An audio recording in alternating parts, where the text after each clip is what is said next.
त्रिदलं त्रिगुणाकारं त्रिनेत्रं च त्रियायुधं त्रिजन्म पापसंहारम् एकबिल्वं शिवार्पणम्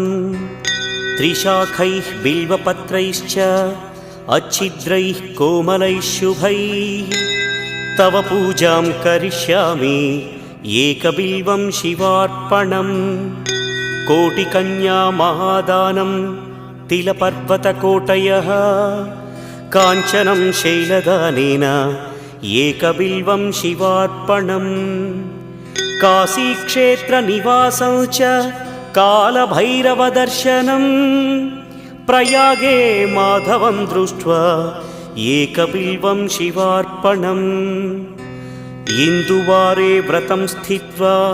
निराहारो महेश्वर नक्तं हौष्यामि देवेश एकबिल्वं